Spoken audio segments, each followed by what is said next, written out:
YouTube. Welcome to the shop. Thomas here.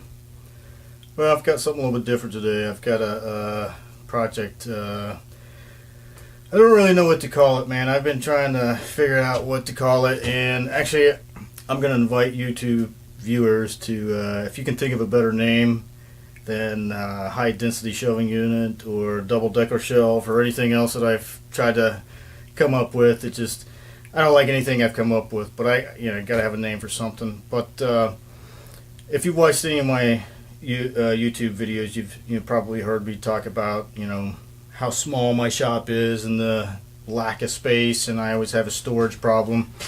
Well, I guess one of the good things about that is you have to come up with things, solutions to that. And one of those things is the shelf behind me. And this is actually the second rendition of the shelf that I did. The first one I'm going to show you here in a second didn't work out so well, and that's because you kind of have to do a few things, or basically the doors will sag. And basically what it is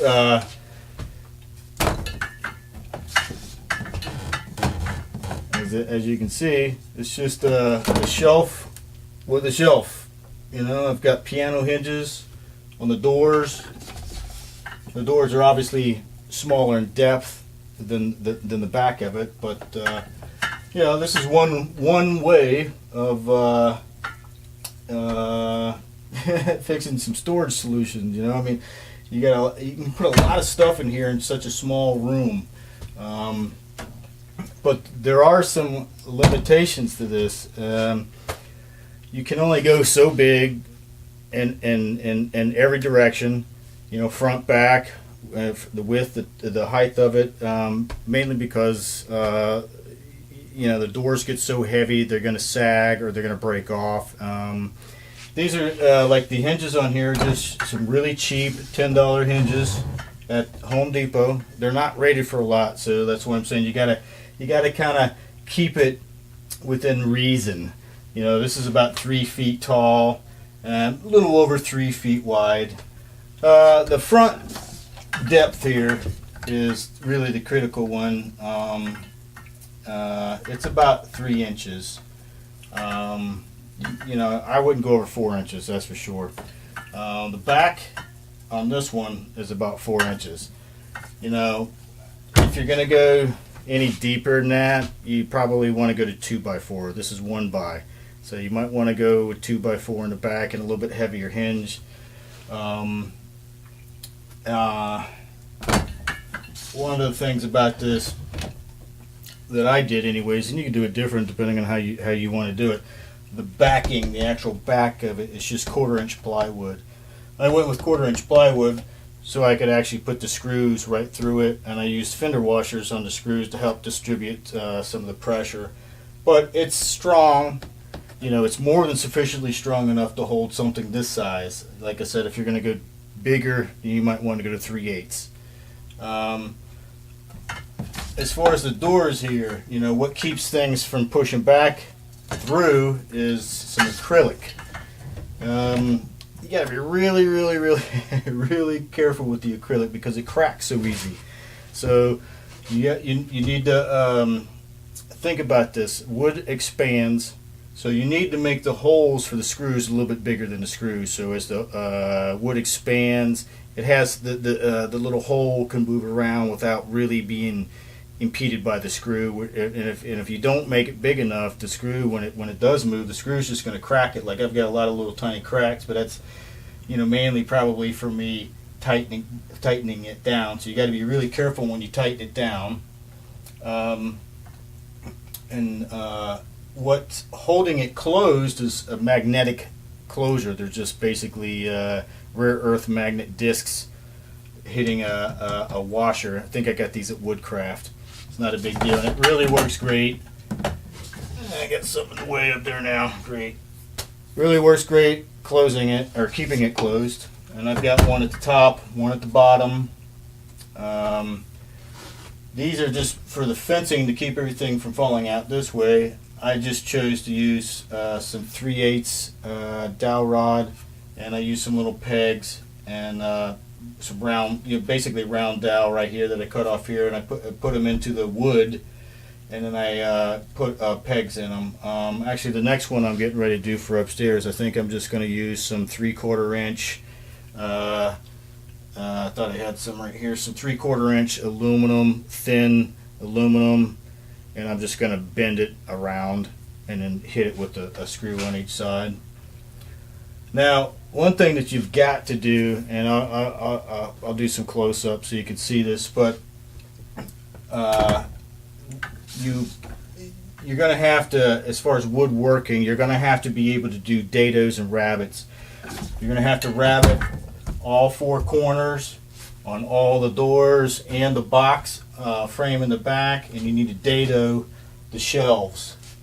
And you need to, I would glue the 4 corners. I wouldn't glue the ones in the middle. And then of course, I just put a single screw in on the shelves, double screws on the frame.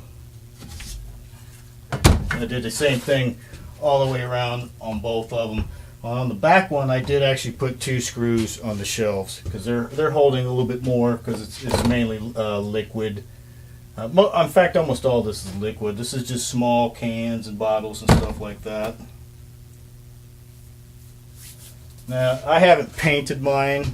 I don't like to paint wood that much, probably. But what I need to do to this is probably put a Danish oil or something like that on it, and I would advise the same thing. As I said, this is just the introductory, so this video is not going to have any of the build on it. So if you're interested, I actually made a little jig because I don't really have a router. I have a laminate router. And I made a little jig that's at my house. It's not here at the shop, and I'll show some really good details. And it's a simple little tiny jig made out of wood. Anyone can make it, and it works remarkably well. I think that's it. We'll get on to the other part here. May not be obvious, but basically the back is what I call the frame. You want to put the biggest containers or whatever you're going to put in, the heaviest parts in that, and that's one reason why you want the back one deeper than the front, to help distribute the weight in the back across the plywood. Just want to give you a little bit of the detail of my joinery there. My little dowel fences or whatever you want to call them. I mean, they were just kind of thrown together real quick, nothing fancy.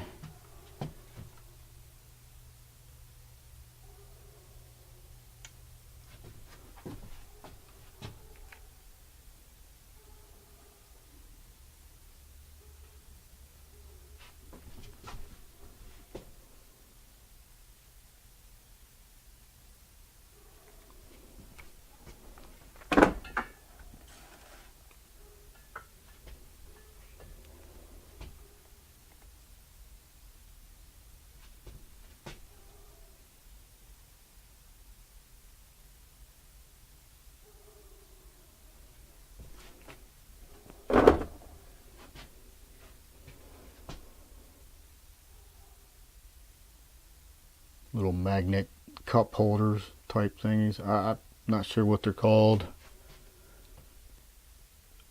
A little like washer like disc that it attracts to. I got one up the top also. Maybe. There it goes. And you can see the fender washer and the screws. It's kind of how I've got them.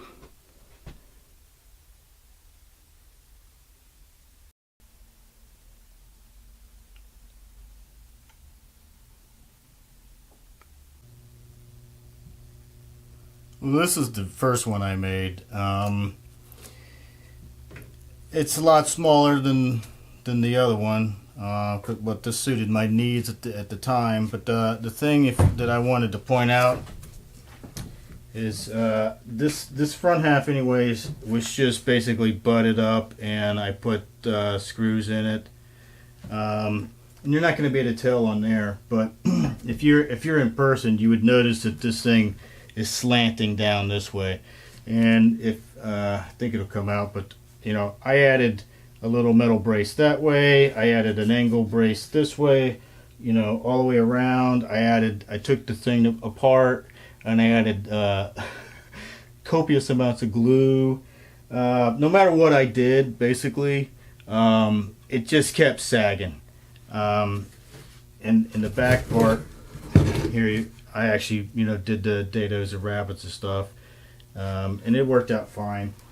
I'm actually going to take this thing apart, and I'm going to actually make a new front, because the back's fine, because I did the back pretty much right. And I'll take off this crappy back panel and put a whole complete sheet. And on this one, I'll do like I did there and put some acrylic on.